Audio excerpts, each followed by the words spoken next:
عمر آ رہا ہے پرسوں لنچ پر نانو نے اچانک اس سے کہا۔ وہ کھانا کھانا بھول گئی۔ پرسوں آ رہا ہے، آپ کو کس نے بتایا؟ اس نے بے چینی سے نانو سے پوچھا۔ تم اس وقت سو رہی تھی، وہ بھی تم سے بات کرنا چاہ رہا تھا، مگر میں نے جب یہ بتایا تم سو رہی ہو تو پھر اس نے جگانے سے منع کر دیا۔ نانو نے اسے تفصیل بتائی تھی۔ علیزے کے چہرے پر مسکراہٹ ابھری تھی۔ چھٹیاں گزارنے آ رہا ہے؟ اس نے پوچھا۔ ہاں، یہی سمجھ لو، فوراً سروس چھوڑ رہا ہے، کہہ رہا تھا چند ہفتے پولیس سروس جوائن کر لوں گا۔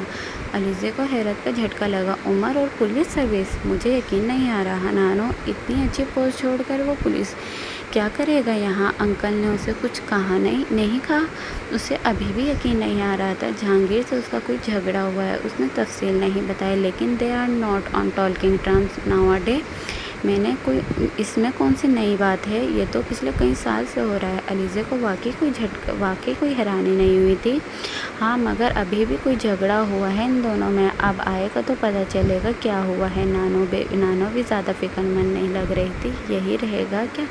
اس نے نانو سے پوچھا۔ ہاں، کہہ رہا تھا کہ پوسٹنگ ملنے تک یہیں رہے گا۔ مجھ سے پوچھ رہا تھا کہ تمہارے یا آپ کے لیے کسی چیز کی ضرورت ہو تو اسے بتا دیں، وہ لے آئے گا۔ اپنے لیے تو میں نے کچھ نہیں کہا، لیکن تمہارے لیے میں نے کچھ پرفیوم لانے کے لیے کہا تھا۔ وہ میری بات پر ہنسنے لگا۔ علیزے کے ذہن میں ایک بے اختیار یاد لہرائی۔ کہہ رہا تھا یہ تو کوئی منگوانے والی چیز نہیں ہے۔ جانتا ہوں علیزے کے سامنے جاؤں گا تو پرفیومز کے بغیر کیسے جاؤں گا؟ پھر میں نے اس سے کہا کہ کچھ اچھی کتابیں لے آئے تمہارے لیے، خاص طور پر پینٹنگ کے بارے میں کوئی نئی کتاب۔ نانو اسے بتاتی گئی۔ آپ نے اسے ایسے ہی تکلیف دی نانو؟ ارے نہیں، وہ خود اصرار کر رہا تھا۔ خیر، تم ذرا اس کے لیے کمرہ سیٹ کروا دینا اور انیکسی بھی صاف کروا دینا۔ اس کا سارا سامان بھی آ رہا ہے۔ ابھی فی الحال تو وہ یہیں رہے گا، پھر جب پوسٹنگ ملے گی تو وہ لے جائے گا۔ نانو نے اسے ہدایت دیتے ہوئے کہا تھا۔ پھر وہ لنچ کرنے کے بعد اٹھ کر چلی گئی۔ وہ بہت دیر تک وہیں بیٹھی، بہت کچھ سوچتی رہی۔ اس کے ذہن میں بہت کچھ تازہ ہوتا جا رہا تھا۔ تو عمر، جہانگیر، آخر کار تم واپس آ رہے ہو؟ اس نے مسکراتے ہوئے سوچا۔ پھر کچھ ذہن میں آنے پر وہ اٹھ کر اس کے کمرے کی طرف آ گئی، جہاں وہ ہمیشہ ٹھہرتا تھا۔ دروازہ کھولتے ہوئے اسے ایک بہت خوشگوار سا احساس ہوا تھا۔ وہ اکثر کمرے میں آ کر کچھ وقت گزارا کرتی تھی۔ وہ ہمیشہ یہیں آ کر اسے یوں لگتا تھا جیسے یہیں کہیں موجود تھا۔ اس کی رنکنگ چیئر اسے سخت حالت میں بھی اسی طرح جھولتی ہوئی نظر آتی تھی جس طرح وہ اسے جھلایا کرتا تھا۔ ہر چیز پر جیسے اس کا لمس تھا، ہر طرف اس کی جیسے کوئی آواز گونجتی تھی، وہی دھیما، گہرا اور ٹھہرا ہوا لہجہ، وہی سکون، دل کے کہیں اندر تک اتر جانے والی آواز، اور پھر وہی کھلکھلاتے ہوئے بے اختیار کہکے۔ اس کمرے میں آ کر سب کچھ جیسے زندہ ہو جاتا تھا، جیسے عکس بن جاتا تھا۔ وہ عکس حقیقت بن کر اس کے ارد گرد پھرنے لگتا تھا۔ کمرے میں وہی ایک مخصوص خوشبو بسی ہوئی تھی۔ عمر کے استعمال میں آنے والی چھوٹی چھوٹی چیزیں اسی طرح اپنی جگہ پر تھی جیسے انہیں کل ہی رکھا گیا ہو۔ اس نے یاد کرنے کی کوشش کی، پہلی بار وہ کب آیا تھا۔ اسے اپنے ذہن پر زور نہیں دینا پڑا۔ اسے اچھی طرح یاد تھا کہ وہ کس سال، کس تاریخ اور کس دن اور کس وقت آیا تھا۔ بعض باتیں آپ کبھی نہیں بھولنا چاہتے، اور وہ کب گیا تھا اسے یہ بھی یاد تھا۔ بعض باتیں آپ کبھی یاد رکھنا نہیں چاہتے۔ علیزے کے لیے تب سے آج تک وہ یہیں تھا، اسی کمرے میں، کم از کم اس کے لیے۔ اسے اپنے پیچھے دروازہ کھلنے کی آواز آئی تھی۔ وہ بے اختیار پلٹی۔ اچھا، کیا تم ابھی یہ کمرہ دیکھنے آ گئی؟ میں نے سوچا میں بھی ایک نظر ڈال لوں۔ نانو اندر آ گئی تھی۔ چند لمحے تنقیدی نظروں سے وہ کمرے کا جائزہ لیتی رہی، پھر جیسے مطمئن بھی ہو گئی۔ میرا خیال ہے کہ سب کچھ ٹھیک ہی ہے، لیکن پھر بھی تم ذرا ہر چیز کو اچھی طرح چیک کر لینا۔ میں نہیں چاہتی کہ اسے کوئی تکلیف ہو۔ نانو مڑ کر کمرے سے نکل گئی تھی۔ وہ ڈریسنگ ٹیبل کی طرف بڑھ گئی تھی اور وہاں پڑا ہوا ایک پرفیوم اس نے ہاتھ میں لے لیا۔ آہستہ آہستہ سے اس نے پرفیوم کا ڈھکن اتار کر خوشبو کو محسوس کرنے کی کوشش کی۔ بے اختیار مسکراہٹ اس کے ہونٹوں پر آئی۔ ایک بار پھر ایک امیج اس کے ذہن میں لہرایا تھا۔ اس نے ڈریسنگ ٹیبل کے آئینے کو دیکھا۔ وہاں ایک دم کوئی نظر آنے لگا تھا، وہاں اسی جگہ چند سال پہلے۔ وہ بے اختیار چند قدم پیچھے ہٹ گئی۔ اسے اپنی گردن اور بالوں پر فار پڑتی ہوئی محسوس ہوئی تھی۔ وہ کار کا دروازہ کھول رہی تھی جب اس نے لانچ کا دروازہ کھول کر نانو کو باہر آتے دیکھا۔ شاید وہ کار کا ہارن سن کر باہر آئی تھیں۔ انہوں نے اسے دیکھ کر دور سے ہی بازو پھیلا دیے۔ وہ مسکراتی ان کے پاس جا کر لپٹ گئی۔ اس بار میں نے تمہیں بہت مس کیا، انہوں نے اسے گال چومتے ہوئے کہا۔ میں نے بھی آپ لوگوں کو بہت مس کیا نانو، اس کے ساتھ اندر لانچ کی طرف جاتے ہوئے اس نے کہا تھا۔ میں جانتی ہوں نا، انہوں نے بڑے پیار سے ساتھ چلتے ہوئے اسے اپنے کندھے سے لگایا تھا۔ کیسا رہا تمہارا کیمپ؟ انجوائے کیا؟ ہاں بہت انجوائے کیا۔ سمینا کیسی ہے؟ پاکستان کب آ رہی ہے؟ ممی ٹھیک ہے، ابھی پاکستان آنے کا کوئی پروگرام نہیں، شاید اگلے سال۔ لانچ میں آ کر اپنا بیگ صوفے پہ رکھتے ہوئے کہا۔ 4 سال ہو گئے اسے وہاں گئے ہوئے، ابھی بھی دل نہیں چاہ رہا آنے کو۔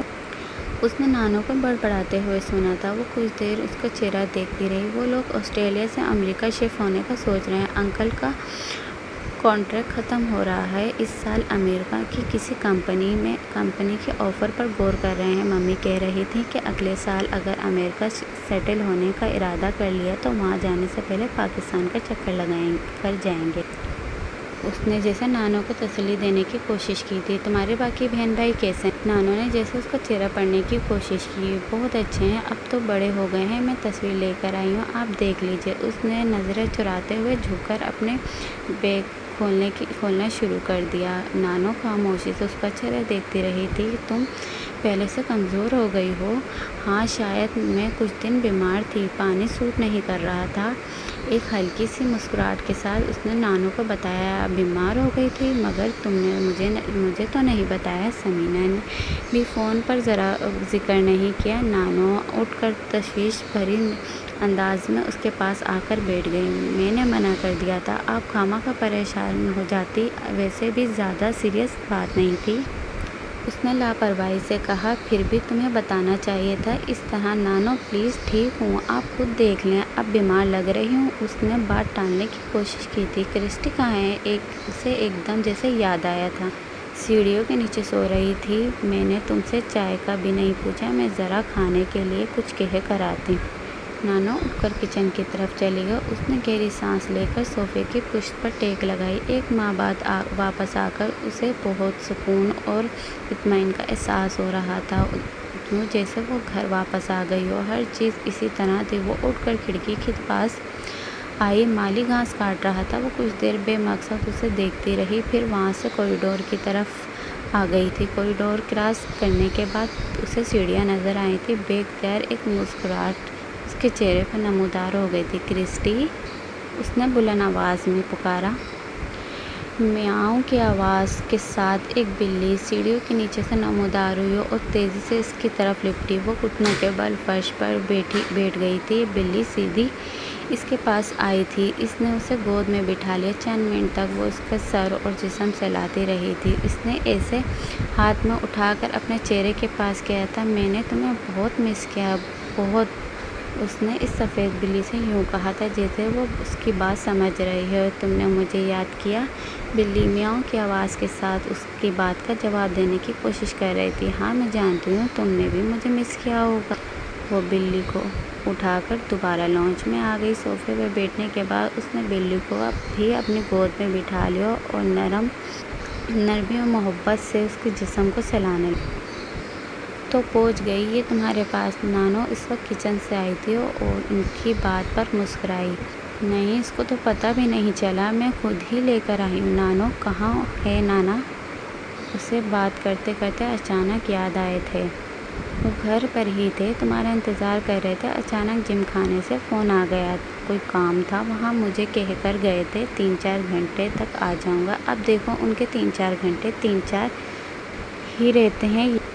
نانو نے اس کے پاس صوفے پر بیٹھتے ہوئے کہا تھا۔ السلام علیکم علیزہ بی بی، کیسی ہیں آپ؟ اسی وقت خانسامہ چائے کی ٹرے لے کر آئی اور ان سے آتے ہی علیزہ کو منتخب کیا۔ میں بالکل ٹھیک ہوں مرید بابا، آپ کیسے ہیں؟ اس نے جواباً ان کا حال پوچھا تھا۔ اللہ کا شکر ہے بی بی، اس بار تو آپ نے بہت دیر لگا دی واپس آتے آتے۔ مرید بابا نے چائے کی ٹرے اس کے سامنے ٹیبل پر رکھتے ہوئے کہا۔ ہاں کچھ زیادہ ہی دن لگ گئے، مگر واپس آ گئی۔ بابا۔ وہ ایک بار پھر مسکراتی ہوئی خانساماں چائے رکھ کر واپسی کچن